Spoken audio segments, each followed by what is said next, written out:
बंगाल की खाड़ी में एक ऐसा द्वीप है जिसे न नक्शे पूरी तरह स्वीकार करते हैं और न ही इतिहास। समुद्र की लहरें वहां पहुंचकर अचानक धीमी हो जाती हैं, जैसे आगे बढ़ने से डर रही हों। उस द्वीप का नाम है नॉर्थ सेंटिनल।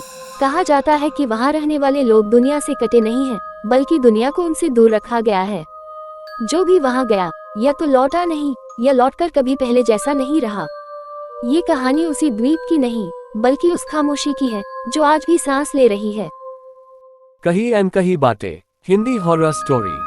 मैं आरव मल्होत्रा, एक डॉक्यूमेंट्री फिल्म मेकर। मेरा YouTube चैनल था अनसीन इंडिया। मैं भूत प्रेत में विश्वास नहीं करता था। मेरे लिए हर डर का जवाब विज्ञान था। 2022 में मुझे एक अनाम ईमेल मिला, ग्रेटर देन। अगर सच में सेंटिनल द्वीप को समझना चाहते हो तो उसकी सीमा तक आओ। द्वीप पर नहीं, लेकिन उसके बहुत करीब। ईमेल के साथ ही एक ऑडियो फाइल थी।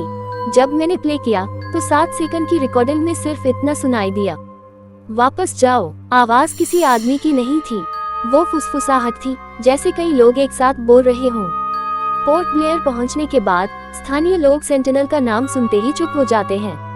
एक रात समुद्र किनारे मुझे मिला मछुआरा दानू, 80 साल का, आंखों में डर की स्थायी परछाई। मैंने पूछा, आप कभी सेंटिनल के पास गए हैं? वो कांपने लगा। ग्रेटर देन द्वीप नहीं, लेकिन उसकी परछाई हमारे पीछे आई थी। उसने बताया, 1974 में एक नाव सेंटिनल की सीमा के पास पहुंची थी। रात में समुद्र शांत था। अचानक पानी से ढोल जैसी आवाजें आने लगी, लेकिन ढोल नहीं था। ग्रेटर देन वो दिलों की धड़कन थी जो जमीन के नीचे से आ रही थी। सुबह नाव पर 3 लोग थे। शाम को सिर्फ एक। सरकारी अनुमति के बिना द्वीप पर जाना अपराध था, लेकिन ड्रोन उड़ाना कानूनी रूप से ग्रे एरिया। हमने ड्रोन उड़ाया, कैमरा ऑन था, लाइव रिकॉर्डिंग। शुरुआत में सिर्फ जंगल, फिर एक खुला मैदान। अचानक कैमरा हिलने लगा, GPS गड़बड़ा गया, और फिर एक आकृति, इंसान जैसी लेकिन बहुत लंबी, आंखें सफेद। ड्रोन की ऑडियो रिकॉर्डिंग में साफ आवाज आई, यहाँ मत देखो। ड्रोन क्रैश हो गया। पोर्ट ब्लेयर के एक बंद लाइब्रेरी सेक्शन में मुझे मिली 1896 की ब्रिटिश अधिकारी की डायरी। उसमें लिखा था, ग्रेटर देन सेंटिनल द्वीप पर लोग नहीं रहते, वहाँ कुछ और रहता है। जनजाति उसकी रखवाली करती है। डायरी में नक्शा था, द्वीप के बीचों बीच एक काला गड्ढा।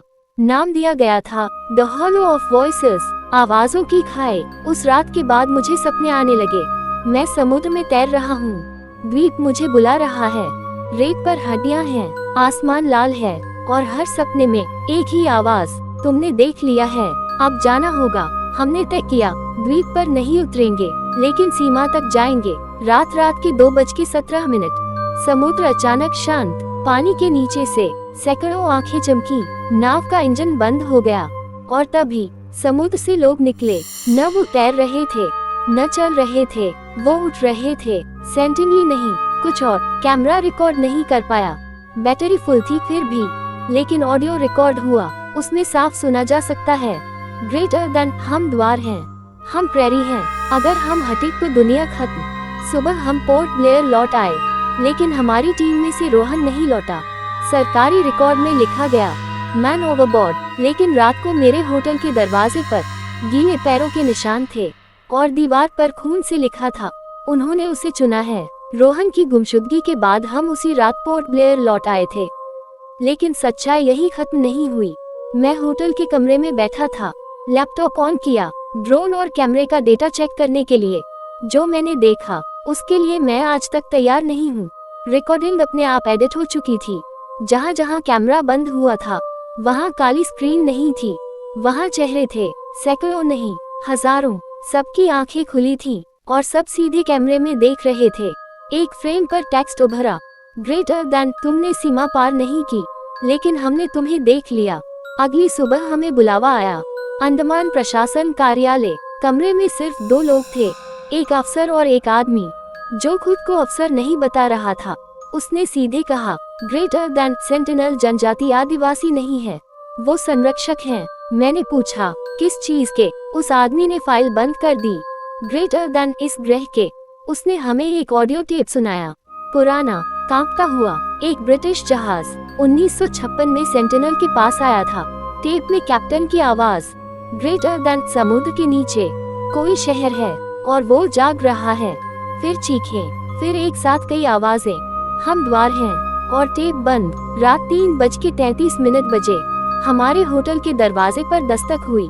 रोहन खड़ा था, चेहरा पीला, आंखें काली, उसके कपड़े सूखे थे, जबकि समुद्र में गिरा बताया गया था।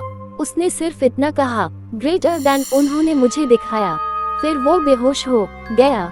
होश में आने पर रोहन बोला, ग्रेटर देन द्वीप के नीचे एक गड्ढा है, उसके अंदर आवाजें हैं। उसने बताया, सेंटिनली जनजाति उन आवाजों को बाहर आने से रोकती है।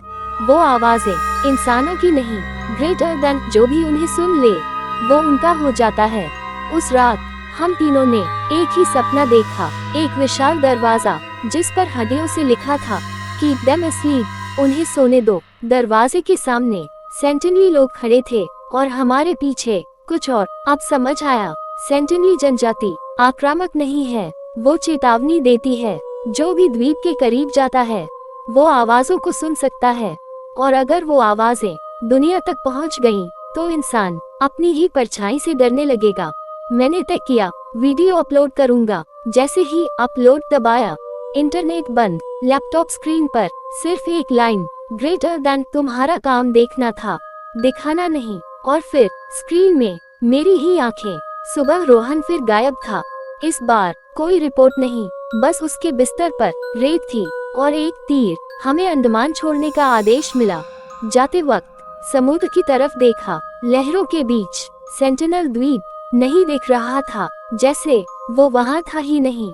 मेरे फोन में एक अनजान ऑडियो आया, ग्रेटर देन। अब तुम जानते हो, कहानी यही खत्म करो। हम अंडमान छोड़ चुके थे, दिल्ली लौट आए थे, लेकिन एक चीज गलत थी। मैंने एक रात लैपटॉप खोला और गूगल अर्थ पर सेंटिनल द्वीप सर्च किया। पहले जहाँ हरी जमीन दिखती थी, अब वहाँ सिर्फ समुद्र था। नाम नहीं, चेतावनी नहीं, द्वीप नक्शे से मिट चुका था।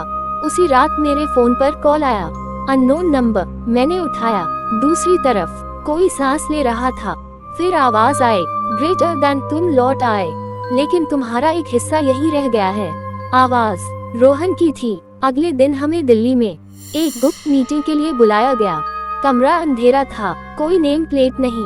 एक महिला बोली, ग्रेटर देन। सेंटिनल जनजाति को दुनिया से अलग नहीं किया गया था, दुनिया को उनसे अलग किया गया था। उसने बताया, हर युग में धरती पर एक जगह होती है जहाँ नींद में रखी गई चेतना बंद रहती है, और हर जगह कुछ लोग होते हैं। प्रेरी मीटिंग के बीच लाइट चली गई और स्क्रीन ऑन हो गई। वीडियो में रोहन खड़ा था, लेकिन उसका शरीर मानव